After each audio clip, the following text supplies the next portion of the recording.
Test 1, 2. Good morning. It is about time for us to get started. So welcome. If you're joining us for the first time in person or online, I want to welcome you. I'm glad you're here. We've been walking through the life of David here in our Sunday morning auditorium class, and last week we all froze out, and so I hope you did all your homework. I'm just kidding. There wasn't any homework. But there's, I'm going to do that thing. I don't know. You remember, I have trouble explaining to my children what it was like when you had to wait a week for your TV show on whatever show you're watching. So that's what we're going to do this morning, just to catch us up since it's been 2 weeks. You know the story. David has killed Goliath, became a celebrity in Israel. Saul elevated him, makes him a general or at least a commander of some kind in the army.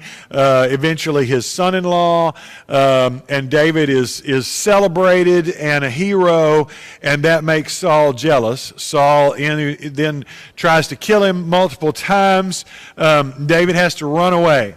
And so David is in the wilderness, fleeing for his life. And there are multiple times when he has the opportunity to kill Saul, but he refrains from that.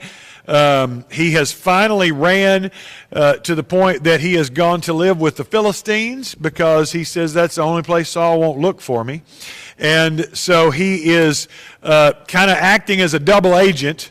He's living with the Philistines, but when he goes out with his men on raids, he's raiding the Amalekites and these traditional enemies of Israel, and then coming back and lying to the king of Gath, their 5 kings of Philistia, but this Achish, and telling him, I raided the south part of Judah, or I did, and so he's kind of a double agent. And the cliffhanger that we left off on last time is the Philistines are poised to go to war with Israel. Israel has braced up on their side, and just like with Goliath, they're kind of everybody's standing around shaking their spears and swords at each other and ready for war. And Achish says, you're coming with me. You're going to fight by my side. And so that's the cliffhanger that we were left on last time, because now David has to choose a side. He's living with the Philistines, but still supporting Israel, and now he's got to do one or the other, because he's going to be put in a position where he can't help but make a choice. So that's where we left off at the end of chapter 27 of 1 Samuel. And then, like the good TV shows that I watched when I was a kid, now it's going to switch and give us another episode before we get to the resolution of that cliffhanger. So we were left on a cliffhanger. Now the entire scene shifts to Saul.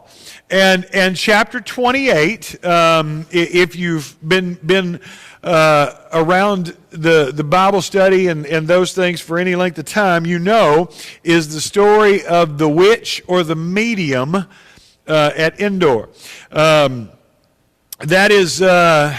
one of those that some preachers like me, we usually trot that one out in October and find a way to work that in and make a sermon about that when everybody's thinking about Halloween and all that stuff. But let's talk just a minute, because witches, when we hear that term, depending on our generation, we think different things.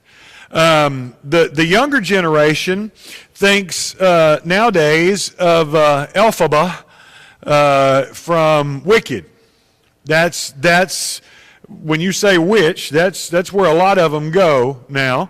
Elphaba and Galinda and their whole thing. Now, older generations, the Wicked Witch of the West was evil and scary, and not a sympathetic creature like she is in that play or movie or whatever. And so it depends kind of on your generation. Comic book fans, Marvel fans. We think of the Scarlet Witch. She was one of the Avengers, and don't worry, I'm not going to nerd out on you. But others think about Hermione Granger. I mean, she's at a school that teaches wizards and witches. That's pretty much the whole point of what she's learning for. And then we won't even talk about Sabrina the Teenage Witch or Samantha. You want to go even further back. Some of y'all know Bewitched. The Sanderson sisters. We can go all the way back to Macbeth. But our culture as a whole seems to be fascinated with the idea of witches, right? It comes up a lot, is my point that I'm trying to make. As we look at all these pop cultural references, our culture seems to be fascinated with the idea of witches, and whether it is the Shakespeare old hag standing over a pot, you know, or the more modern reinterpretations. We like those stories. Now, in the Bible, in biblical times, there were these mediums. The translators use witch, but I think mediums is a better word because they wouldn't have called themselves witches. They were people who read tea leaves or bones. Sometimes they would see things in fires, and many of them, and we won't talk about how that relates to the modern day, but many of them were charlatans. They were con artists. They would bring people in and figure out what they wanted to hear and what they wanted to see, and then produce something that fed that need. And so people would go away feeling somehow fulfilled. You remember in the 90s, the big one was the Psychic Friends Network. Do you remember that? It's kind of the same thing. You know, it's you know, they ended up going bankrupt, which to me is the funniest joke ever, because you're psychics that can predict the future, but you didn't see that coming. That just makes me laugh every time, because you would think that you would know that was going to happen. So there are a couple of times, and we're not going to look at all of them, but just so you get the idea, where this practice is condemned by God. Deuteronomy 18:10, there shall not be found among you anyone who makes his son or his daughter pass through the fire, one who uses divination, one who practices witchcraft, or one who interprets omens, or a sorcerer. Leviticus 19:31, do not turn to mediums or spiritists. Do not seek them out to be defiled by them. I am the Lord your God. Now there's others that we could go through, but you get the idea. God says, don't have anything to do with this stuff. Period. And pretty unequivocally. Now the question is, why?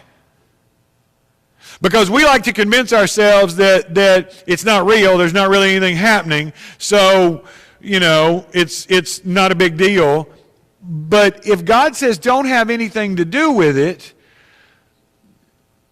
why? What's going on? So let's talk about that for a minute. What do you think? Why do you think God multiple times tells people to stay away from these kind of folks, these kind of practices? Stephen? Okay. There's got to be something to it, is what he said. Every time that I've read the Bible, every time that I've studied, listening to you, I mean, no matter what, God doesn't put anything in the Bible that isn't important. Okay. I buy that. Magic, tarot reading, whatever you want to label it as, and in the Bible and say, don't mess with this, then there's got to be a reason why.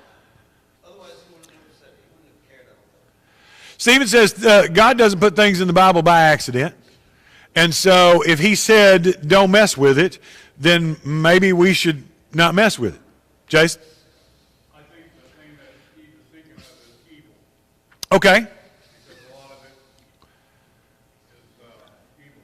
Like Okay. we see in the movie. Jason said because of evil. Just the idea of evil, that regardless of the mechanics of how it works, there's evil and you shouldn't be messing around with evil. Yes, ma'am? It's a perversion. Unpack that a little bit for me. I agree with that, but I want to hear more.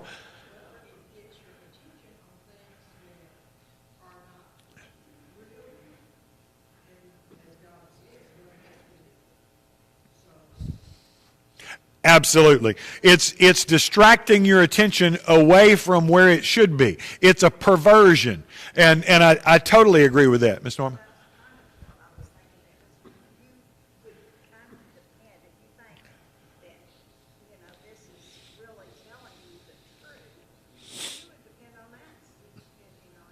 Absolutely.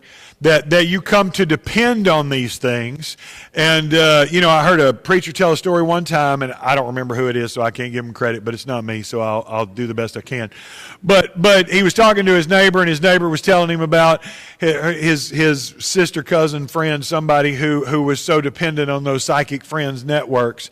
And, like, she can't make a decision without calling and consulting somebody. And so, exactly, they become dependent on this, and the neighbor or whoever ends up saying to him, I guess when you don't believe in God, you'll believe in anything. And so, but I think both of those things, perversion and then makes you dependent on it. Matt?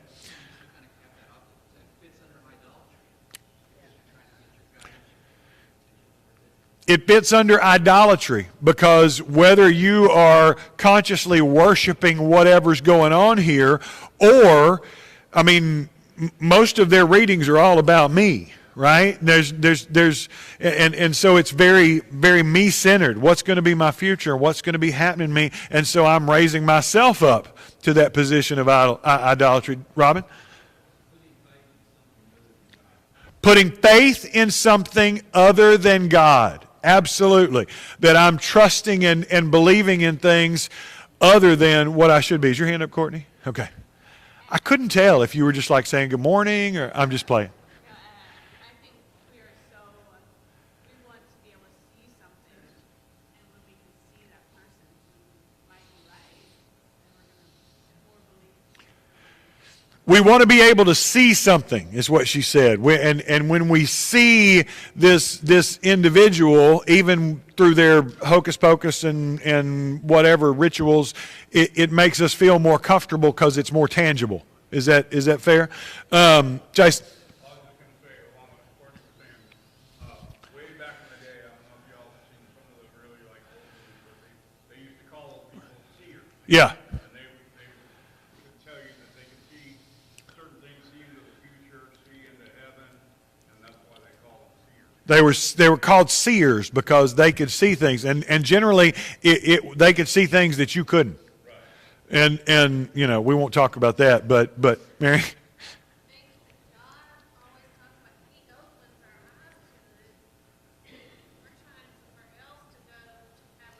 Ooh, that's very good. Right along with what they were saying over here. She said, God tells us that he's opening our eyes to things, but now we're seeking something else to open our eyes in a different way. And so still, that's idolatry. That's putting faith in something other than God. If you've been around, you've heard me tell this story, so you can just, do like my kids and check out and go, oh, Dad, you've told us this story.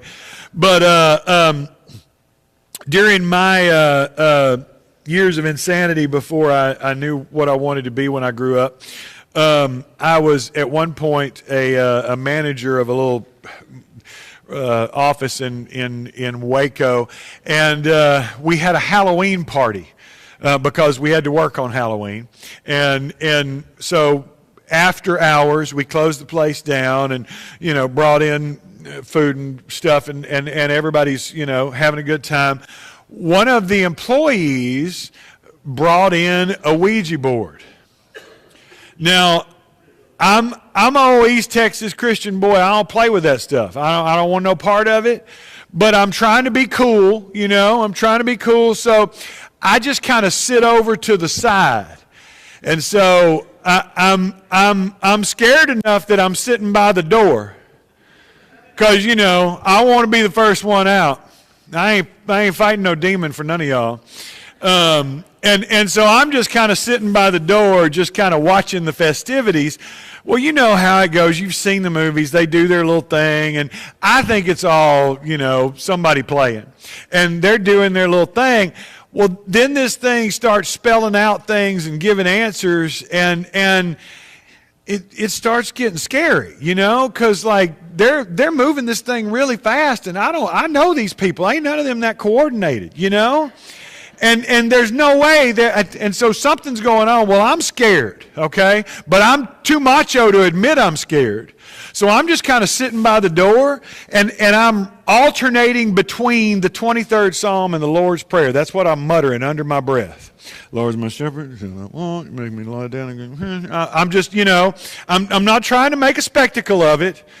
And you know, then our Father in heaven, hallowed be thy name, thy kingdom come. And I'm over and over and over. And this thing's getting more and more agitated. And at some point, I don't even know what they're asking or what they're talking about. That little doo-whippy that's on there, I don't know the technical term for it. What's it? Yeah, or doo-whippy. Comes flying off of that board and hits the door right beside my head. And y'all, I was gone. They made fun of me for the rest of my time there, but I was done. Yeah, you could burn the whole place down. I'm through with it. I ain't got no part of it. Now, did they do that? I don't know. I don't know if it was real. I don't know if it was something else. I know I didn't want no part of it. And that's what I think we come back to. It doesn't matter whether it's real or not. I don't want no part of it. And I think that's what God is saying. There are some things that I don't need to be messing with. Whether it's supernatural or not, the point is God doesn't want us playing things, and more importantly, putting our faith in things other than Him and that we don't understand. So there is a spiritual realm. We did a whole class on that. We talked about that. If you want to look that up, it's online. But there is a spiritual realm, and there are beings in that spiritual realm that hate you, especially if you are choosing to follow Jesus. And now, that's not to say you need to be one of those people that's hiding in your house and scared to move, because what's in you is greater than what's out there. But at the same time, you don't let that stuff in, right? Because even anyway, I'm rabbit trailing. Let's pick it up in chapter 28 of 1 Samuel, and we talked about the Philistines are camped out. We're going to pick up in verse 3. Now Samuel was dead, and all Israel had mourned for him and buried him in his town of Ramah. Saul had expelled the mediums and spiritists from the land. Verse 4. The Philistines assembled and came and set up camp at Shunem, while Saul gathered all Israel, set up camp at Gilboa. And so, like we said, this is it right here. You got one army here, one army here. They're looking at each other, kind of the standoff thing. Who's gonna flinch first? And once again, we've talked about this through the whole study of the whole book. The writer of 1 Samuel or the Holy Spirit or both want us to see these contrasts, because continually they will put these contrasts here for us. Now remember, we just got through with David thought to himself, and what happened when David thought to himself? He ends up living in the camp of the enemy. David thought to himself. He didn't inquire of the Lord. Saul now is also going to think to himself and find himself dabbling in the camp of the enemy. And so you're gonna see a comparison and contrast there. Samuel passes away way back in chapter 25, and Saul is kind of without direction. Not that he really listened to Samuel's direction, but he feels even more disconnected than he ever has. Now, I think Saul putting the mediums and spiritists out of the country was a political move. And here's why I say that. I think that was something he did one of those times where, you know, he could get on Twitter and say, I did this, and everybody be proud of him. But it didn't really make a difference, because later we're going to see when he asks, you know, does anybody know where I can find a witch? They're like, oh yeah, there's one down, you know. Nobody, it's not like, no, you put them all out. We don't know where any are. You know what I'm saying? So it's like, yeah, we've done it, but what's really changed? But the second point I want us to see this morning, and this is directly into Saul. Some of us, sometimes, we get so enamored with looking the part that we forget that what God is more concerned with is what's inside. That's Saul's biggest problem. Saul's biggest problem is he's too worried. He's worried about what everybody else thinks about him. We see it over and over and over. When the people are singing about David, that's what makes him jealous, because they're diminishing me.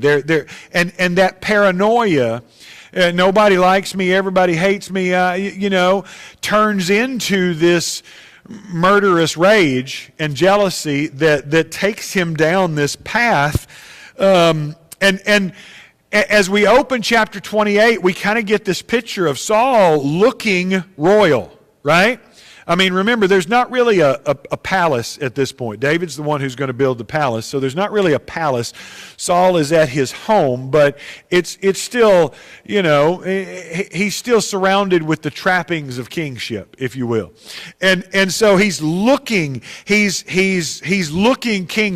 He's wearing his kingly robes. He's leading the army. He's making proclamations that look religious on the outside, like expelling all the mediums and spiritists, but his heart is still far from God. His heart is still not connected. Meanwhile, David, on the other hand, is over here living in the camp of the enemy, seemingly working for the enemies of God, but he's the one with the heart that is the man after God's own heart. You see those contrasts that I'm talking about? The writer of 1 Samuel loves to do these things. And you see, once again, I told you when we started that our thesis statement for David's whole life is man looks at the outward appearance, but the Lord looks at the heart.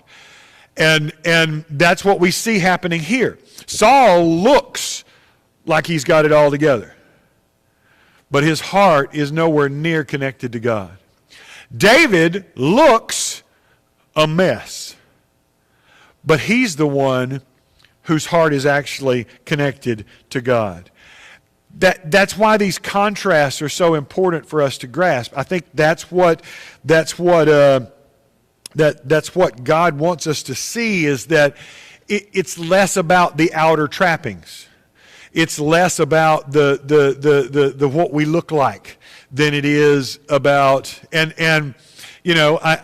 it's really funny, because whenever I'm prepping things, I always say, somebody will come up to me after church and say, well, you really stepped on our toes this morning. Well, that's because God's been beating me up all week. And so when I get to that point, it's funny, because we're looking at the Sermon on the Mount, and this morning we're going to talk about Jesus directly criticizing the Pharisees and the religious people, and because they looked the part, but their hearts were still in the wrong place. And so it doesn't change, is my point, even from Saul's time till now. So the Philistines are assembled, and you can't tell from the text, but Shunem, where the Philistines are camped, is deep in Israelite territory.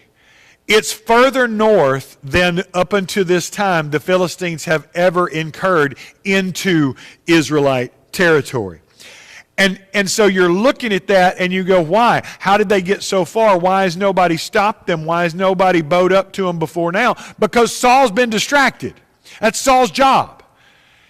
And instead of worrying about what the Philistines are doing as they're advancing and making inroads into Israelite territory, Saul's out here chasing David in the wilderness when he should be about the business of being king. So he looks the king, but he's not doing his job. He's not only a weak leader, but he's distracted. Now here's my question that I want us to discuss next, because I think there's something instructive for us as Christians and corporately as churches today.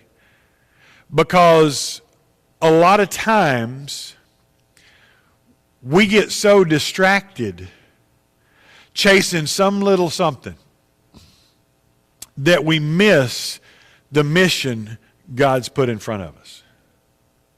Uh-oh. How can we learn, we corporately, Christians as a whole, not just this church, not just Huntsville churches, how can we learn to remain focused on the mission of God instead of being distracted by, like Saul, infighting or civil war or what other people think, or, I mean, fill in the blank. There's a lot of things that distract us. How can we learn to remain focused on the mission of God instead of being distracted by other things? Stephen. I think part of it has to deal with what are you allowed to do. Okay, elaborate on that for me a little bit. So, and I've been going, and I haven't talked to Corey about this, but it's something I've been going back and forth on about canceling some of our streaming services and replacing them with ones that are more focused on God and His lessons. And like there's one out there that I've been thinking about for a while called Pure Place. Uh-huh. And if you don't know what that is, I mean, go do your own study on it. But all these shows that are out there on TV now, everything that society says, hey, watch this because it's fun, or watch this because whatever. Focus, get away from that and focus more on lessons that maybe you hadn't thought of because you're watching the wrong thing. Stephen says it's directly related to what we allow into our homes.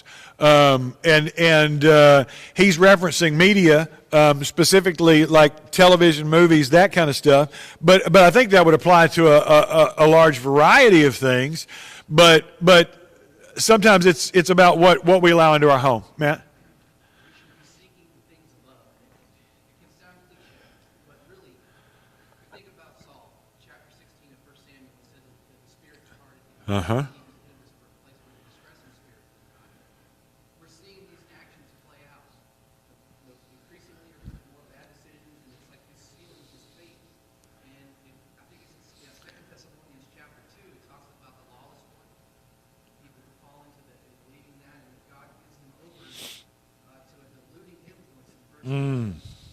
And it was mentioned earlier that we seek after things. God doesn't want us, talking about these mediums and sorcerers, whatever, that at some point, if that's all we keep seeking, God's going to give us over to that. Allow it to happen, and if it teaches us a lesson, hopefully it teaches us a lesson we don't care.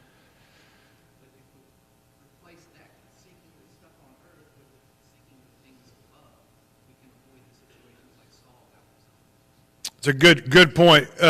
When I was a youth minister, I used to have parents come to me and they'd be concerned about whether I should send my kid to a Christian university or a secular university. And should I send my kid to fill in whatever or this state school? And I would say, you find what you're looking for.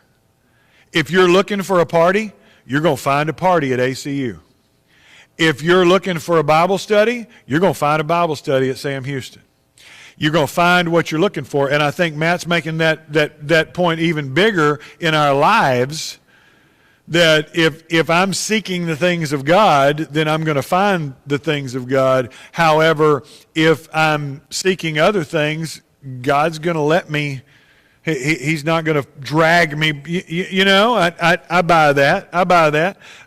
Okay, Stephen. I think we also, as parents, as adults, we need to lead our kids in that direction as well.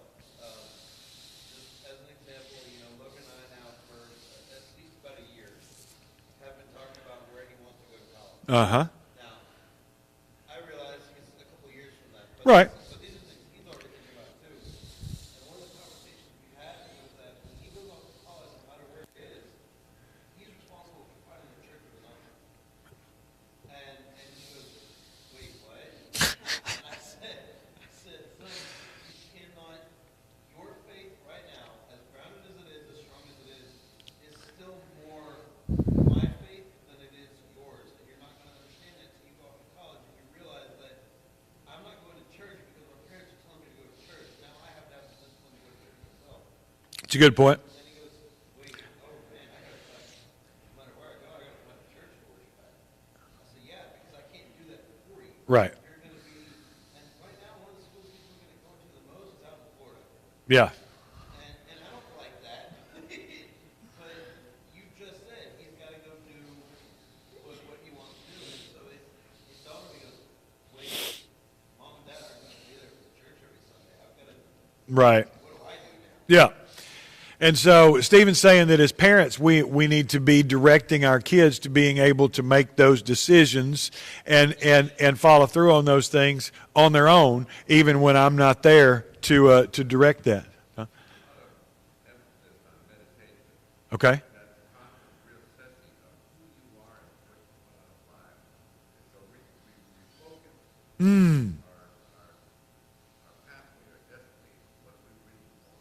So when we're meditating and maybe meditating on Scripture or meditating during prayer time, or am I okay with? Yeah. But you're reassessing what's and maybe even more so asking God through the Spirit to show me what do I need? What do I need? I buy that. Look at verse 5. When Saul saw the Philistine army, he was afraid. Terror filled his heart. He inquired of the Lord, but the Lord did not answer him by dreams or Urim or prophets. So he feels like, I'm desperate, right? He's lost Samuel. That was always his go-to. He still knows enough to know he needs God. Now remember, Saul didn't start off as a bad guy. If you go way back to the beginning of the book, Saul starts out being counted as one of the prophets. He's prophesying. That this is a long road. We didn't get here overnight. And a place where he's looking at something that's obviously bigger than him. He's terrified, but God seems far away from him. Now, we can argue that, the old preacher stories, who moved, right? But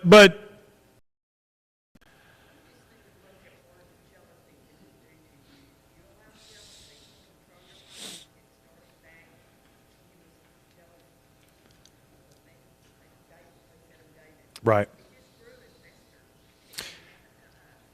And she's absolutely right. Miss Tony said we have to be aware of what jealousy can do to us.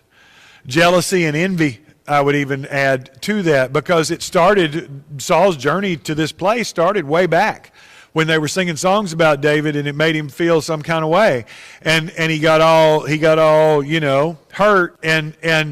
But we live in a society now that everything is jealousy, and especially on social media and all that stuff. If I tell my kids all the time, you're comparing your reality to somebody else's fantasy, somebody else's product. And I've told you stories where I point that out to them. We were at a amusement park, and we watched. There was a family next to us, and God bless them, they were just like our family. I'm not judging them. They were, mom's trying to get everybody to come together for a picture, and dad's griping because he doesn't want to take a picture. He wants to go, and the kids are pouting, teenagers being surly, and she finally gets them all together, and it's this perfect little family. All, say mean things and go their separate ways. But I took that opportunity as a teachable moment to say, you see that? You're going to look at that on social media and go, oh, I wish my family was more like that. It is. It's exactly like that because that's normal, and what you see on social media is not. But we live in this society that everything is if I could be more like that, if I buy this car, I'm gonna look like Matthew McConaughey, or if I have this makeup, I'm going to look like this supermodel, or it's everything. Jason, you were going to say something. I'm rabbit trailing. I'm sorry. First of all, I want to totally agree with that. And being a person who lives alone, I do watch a lot of TV, and I know I shouldn't, but I do. But you see on reality TV, jealousy can actually become really, really evil, and people can get hurt or jealousy. Absolutely. Especially the younger generation. I see it all the time. But secondly, and this is probably irrelevant, but tell me who or what is Urim? Oh, okay. The Urim and the Thummim is what's called. It'll also be referred to as the ephod. This was it was a thing that the high priest wore, and they would ask it yes or no questions and kind of thing. Yeah, and one of the sons of the former priest that Saul murdered had taken one to David, and so David has one, but Saul still has the highest 1 and 2, that your iniquities have separated you from your God, and that's exactly what happens to Saul. It's like I said, the old adage, who moved? Saul has drifted further and further away from God, and now when the chips are down, he needs him, and he feels like he's not accessible. Now look at verse 7. Saul then said to his attendants, "Find me a woman who's a medium, so I may go and inquire of her." Now I think this is so interesting. That's why I say it was a political move, because look at their response. They don't go, "What? No, we kicked all them out. There's not any of those here, boss. You told us to kick everybody out." They don't even try. They just say, "Oh, there's one in Endor. There's one down the street here." And I think the same is true for us. I think sometimes we talk a good game in here. I'm going to put the evil out of my life. And so, this thing's evil. It's bringing evil into my life, so I'm not going to have anything to do with it anymore. And I just move it from one pocket to the other. You know what I mean? And that's really all Saul's done. It sounded good in church on Sunday morning, but on Monday when he was right back to it, it really didn't matter. So he's desperate. I'm trying to get through here, and I've rabbit trailed too much. Verse 8. So Saul disguised himself, putting on other clothes, and at night he and 2 men went to the woman. Now notice, he starts off kingly robes, kingly visage, kingly surroundings. He looks the part.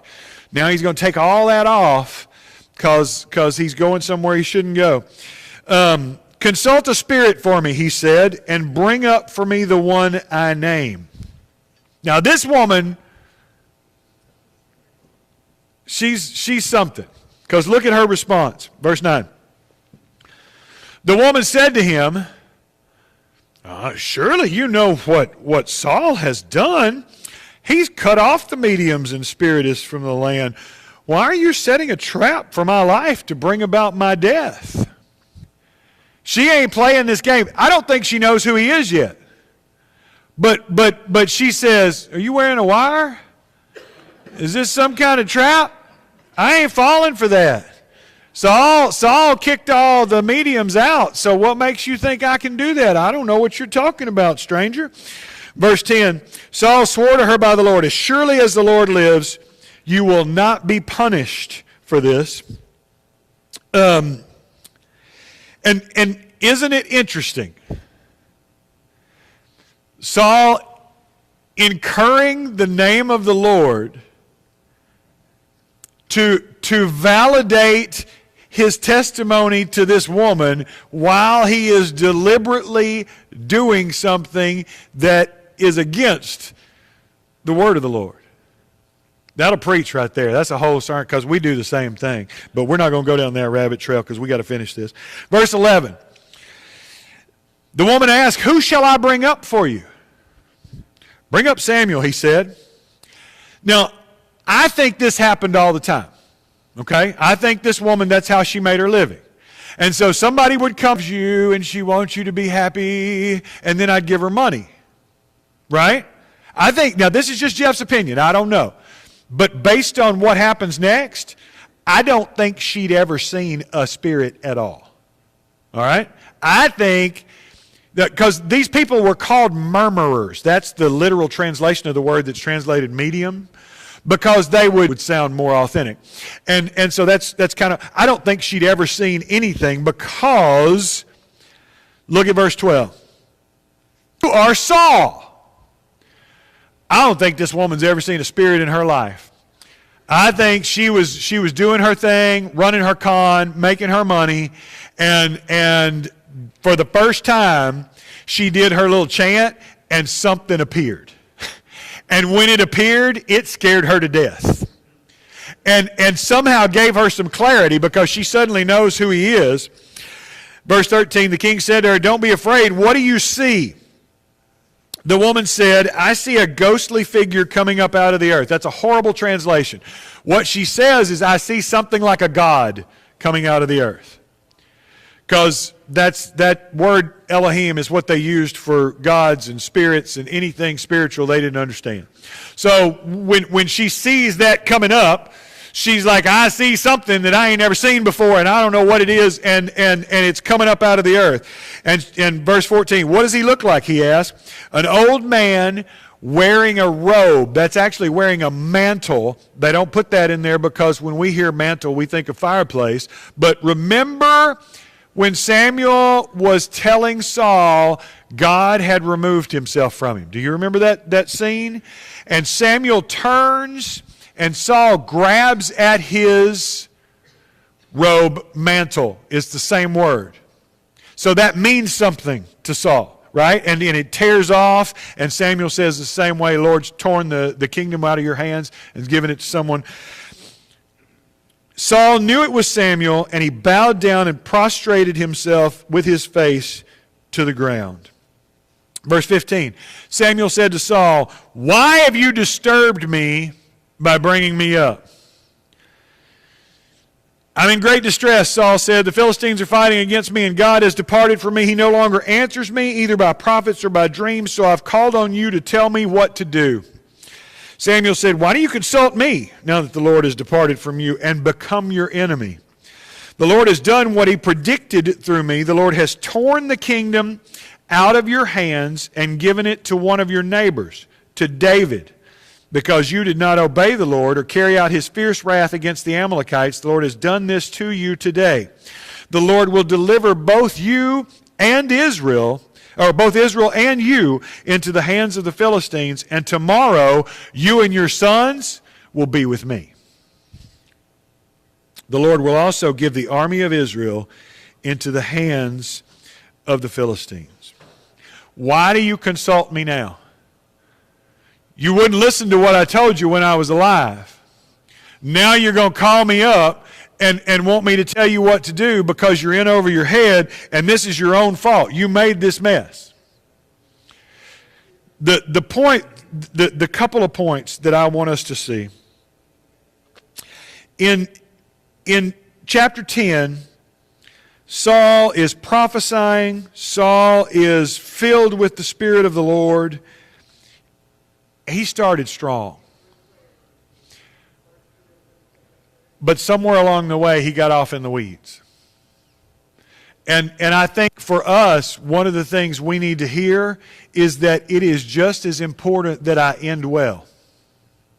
Are you with me? One of the things that we talk about as preachers all the time is that we specifically in churches of Christ, are really good at making converts, but we're not really good at making disciples. We're really good at baptizing people and getting them in the door, but then a lot of times we don't do the work of being in their lives, ministering to them, teaching them, raising them up. Now, that's just because I'm talking to other Church of Christ preachers. I'm sure other churches experience the same thing. I don't think we're unique in that aspect. The point is, it's important that we end well. It's just as important that I end well as I start well. Does that make sense? That's the main thing I want us to get out of this is, number one, finish strong, end well. Number two, I need to stay out of the places God tells me to stay out of. Because ultimately I'm a kid. I'm a child. And remember when you had little children, you didn't always have time to explain to them why you didn't put metal bowls in the microwave. You know, you didn't explain the science behind it. At some point, they just have to believe that Dad says don't do that because it's a bad idea and bad things are going to happen. And we get that. Sometimes I think we need to remember that that's our role in the God and us dynamic. You know, sometimes instead of going into all the mechanics of, well, why would God say something like that, and why do we, it doesn't really matter if you understand it or not. You're told to stay away from this for a reason. Why are you told to stay away from this? Well, you can do some reading and some research and you can study, but the bottom line is, God said don't do it, period. And so we're out of time. I know. I'm sorry, but there's so much in here that we could do a couple of weeks on this. But I'm trying to move us along, and get out of this before I collect Social Security. So, at any rate, we're done for this week. Thank you for your attention, your participation. Next week in chapter 29 and 30, these are some of my favorites in the whole wilderness narrative, and we'll talk about why that is next time. But we got about 10 minutes, and we'll be back in here for worship at 10 o'clock. Y'all have a blessed morning. Thank you.